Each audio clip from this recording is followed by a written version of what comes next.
BA भाग द्वितीय अभिज्ञान शाकुंतलम नाटक, जो कि महाकवि कालिदास विरचित है। महाकवि ने नाटक का नाम अभिज्ञान शाकुंतलम रखा है। इसके नामकरण का औचित्य क्या है? महाकवि अपने काव्यों और नाटकों का नामकरण या तो नायक नायिका के नाम पर करता है अथवा वर्ण विषय या किसी घटना विशेष के आधार पर, जो काव्य अथवा नाटक के केंद्र बिंदु होते हैं। अभिज्ञान शाकुंतल में दुर्वासा के श्राप से विस्मृत शकुंतला का स्मरण नायक दुष्यंत को मुद्री का रूप अभिज्ञान के द्वारा होता है। अतः इस नाटक का नाम अभिज्ञान शाकुंतल है। विद्वानों ने इसकी व्युत्पत्ति अनेक प्रकार से की है। अभिज्ञायते अनेन इति अभिज्ञानम, अर्थात शकुंतला विषयक वह नाटक जिसमें अंगुलीयक रूप अभिज्ञान प्रधान है। अभिज्ञान सहितम शाकुंतलम अभिज्ञान शाकुंतलम, अर्थात अभिज्ञान से समन्वित शकुंतला विषयक नाटक। अभिज्ञानेन स्मृतम अभिज्ञान स्मृतम शकुंतलाया इदमिति शाकुंतलम, अर्थात अभिज्ञान के स्मरण से किया हुआ शकुंतला का पाणी ग्रहण। औपचारिक अभिन्नता के कारण नाटक को अभिज्ञान शाकुंतलम कहा गया है। शकुंतलाया इदमिति शाकुंतलम, अर्थात अभिज्ञान से याद की गई शकुंतला। उपचार की अभिन्नता से नाटक को अभिज्ञान शाकुंतलम कहा जाता है। अभिज्ञानच्च शकुंतला चैत्यम अभिज्ञान शाकुंतले, अभिज्ञान एवं शकुंतला विषयक विरचित नाटक अभिज्ञान शाकुंतलम है। उपर्युक्त व्युत्पत्ति के आधार पर अभिज्ञान शाकुंतलम नाटक के नाम की सार्थकता सिद्ध होती है। नाटक में कुछ प्रमुख पात्र हैं और कुछ गौण पात्र हैं। इसमें नाटक के जो नायक हैं राजा दुष्यंत हैं।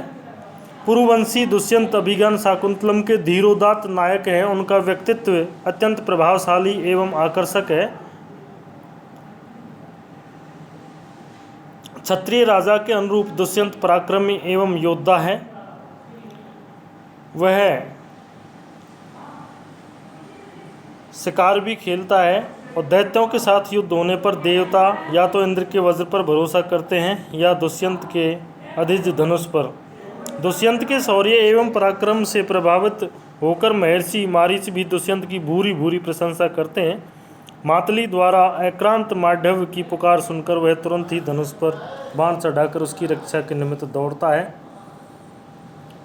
दुष्यंत एक ऐसा राजा है जिसमें न्यायप्रियता, प्रजावत्सलता एवं कर्तव्यपरायणता कूट कूट कर भरी है। उसके राज्य में कोई उद्दंडता एवं दुष्कर्म करने का साहस नहीं करता। प्रजा का पालन कर वह अपनी संतान की भांति रखता है। आश्रम में जब एक तपस्वी आश्रम के मृग को अवैध कहता है तो तुरंत धनुष पर से बाण उतार लेता है। दुष्यंत न्यायप्रिय शासक हैं। वह अपनी प्रजा का शोषण नहीं अपितु पोषण करता है। प्रजाजन के प्रति उसका सहज एवं वात्सल्यपूर्ण प्रेम उस समय पराकाष्ठा पर पहुंच जाता है जब वह अपने को संतानहीन प्रजाजन का आत्मीय जन घोषित करता है। विनय वीरता का आभूषण है और राजा दुष्यंत उससे अलंकृत है। समाज सेवी होते हुए भी दुष्यंत के हृदय में संतान के प्रति अगाध स्नेह एवं वात्सल्य भाव है। वियोग की अवस्था में आपन सत्वा शकुंतला की स्मृति उसे बेचैन कर देती है। वह सच्चा प्रेमी भी है। दुष्यंत में धीर ललित नायक की भांति कला नैपुण्य भी है। महारानी हंसपादिका का गीत उन्हें मुग्ध कर देता है।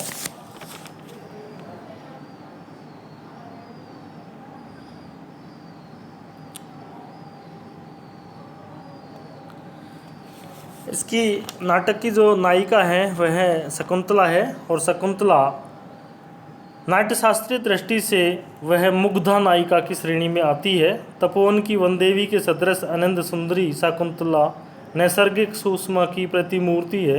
राजा दुष्यंत ने उसे अव्याज मनोहरम वपु कहकर प्रशंसा की है। उसके अंग प्रत्यंग में लावण्यता अतिशय प्रस्फुरित हो रहा है। शकुंतला दैवी सौंदर्य से ओतप्रोत है।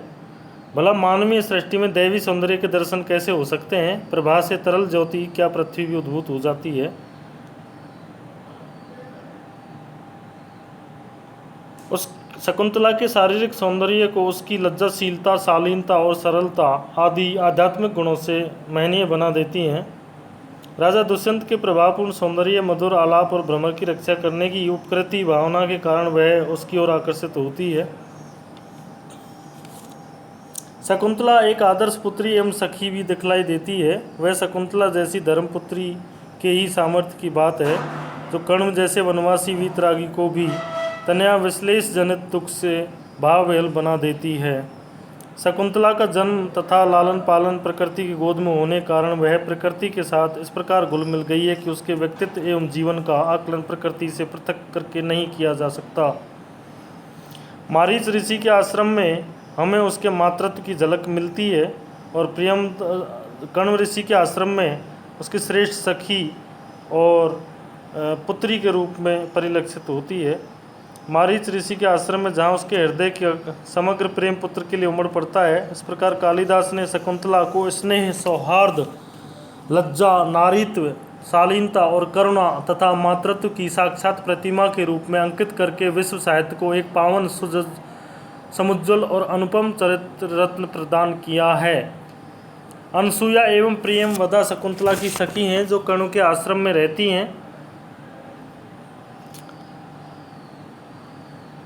दोनों सखी शकुंतला की समवयस्का हैं और सौंदर्य में लगभग उसके समान ही हैं। दोनों सदा शकुंतला के साथ रहती हैं, निस्वार्थ स्नेह और उनका हित चिंतन करती हैं। दोनों का नाम अन्वर्थक है, अनसुया न असूया। अनसुया यदि आत्मीय जनों के प्रति ईर्षा द्वेष आदि से रहित है तो वहीं प्रियमवदा, प्रियमवदती ही सदा प्रिय बोलने वाली है।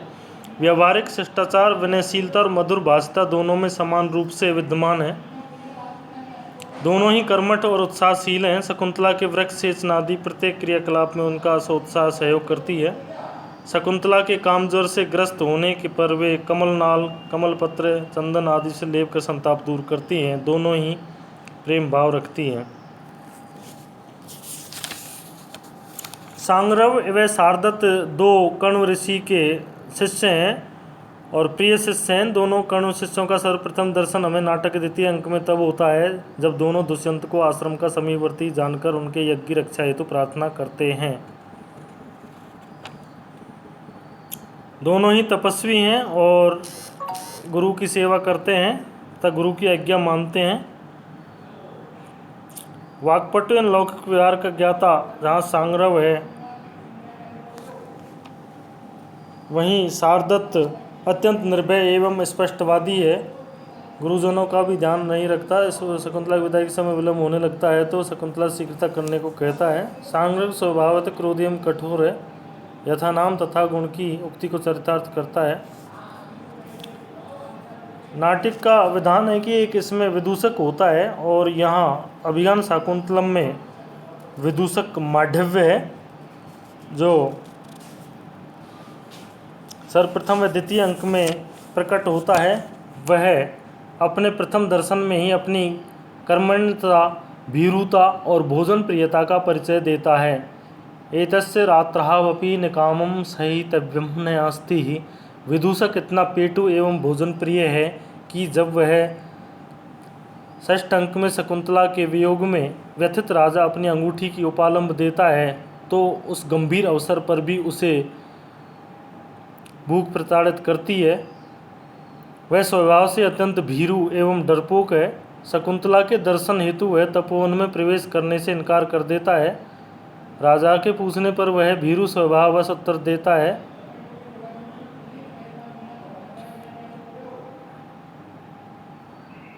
कि मुझे अवसर का अल्प अवसर भी नहीं प्राप्त हुआ।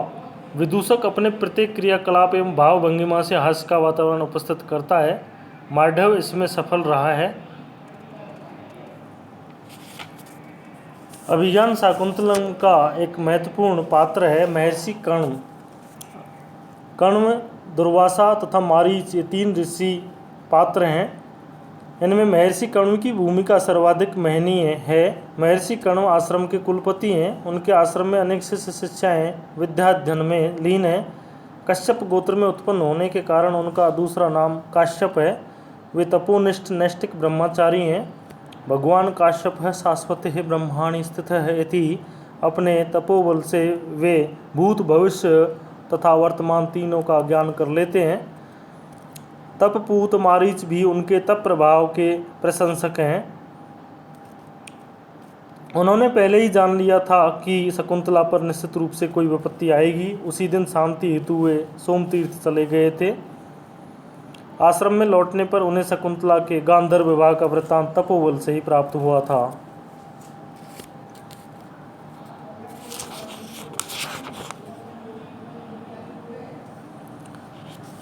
आश्रम में गौतमी नामक महिला पात्र भी है और नारी पात्रों में गौतमी का महत्वपूर्ण स्थान है। गौतमी एक वृद्धा तपस्विनी है। तपस्विनी होने पर भी उसमें नारी सुलभ कोमलता है और उसका स्वभाव निश्चल एवं निष्कपट है। महर्षि कण्व का गौतमी के प्रति सम्मान भाव है, इसलिए वह उसे शकुंतला के साथ हस्तिनापुर भी भेजते हैं। उसमें अवस्था के अनुरूप गांभीर्य, सहिष्णुता एवं विवेक है। राज दरबार में वह निर्विकार भाव से शकुंतला की निर्दोषता को प्रमाणित करने का प्रयास करती है। गुरुजनों की अनुमति के बिना प्रेम संबंध को अनुचित मानती है। गौतमी एक वात्सल्यमयी माता के रूप में शकुंतला पर पुत्रीवत स्नेह करती है। जब सांग्रव और शारदत्त राजसभा में शकुंतला को छोड़कर चल देते हैं और दुष्यंत के द्वारा अपमानित शकुंतला पीछे पीछे आने लगती है, तो उस समय वात्सल्य से अभिभूत होकर कहने लगती है, वत्सः सांग्रवः अनुगच्छतीयं खलु न करुण परिवेदिनी शकुंतला प्रत्यादेश परुषे भर्तृं किम वा मे पुत्रिका करोतु। कण्व के आश्रम में गौतमी तापस कन्याओं की देखरेख कर अभिभावक की महत्वपूर्ण भूमिका निभाती है। महर्षि मारीच भी अभिज्ञान शाकुंतलम के एक पात्र हैं जो तपस्या एवं निरत वीतरागी हैं। वे उस दिव्यलोक के वासी हैं जहाँ स्वर्ग सुलभ साधनों के विद्यमान रहते हुए भी ऋषिजन उनसे अनासक्त रहकर तपश्चर्या में लीन रहते हैं। कल्प वृक्ष के रहते हुए भी जहाँ ऋषिजन वायु भक्षण करते हैं और अप्सराओं के सामीप्य में जिस व्यक्ति पर भविष्य में उनकी कृपा होने वाली है उसे अभिष्ट फल प्राप्त हो जाती है। महर्षि ने ही भरत के सभी जात कर्मादि संस्कार किए और उसे चक्रवर्ती होने का आशीर्वाद दिया।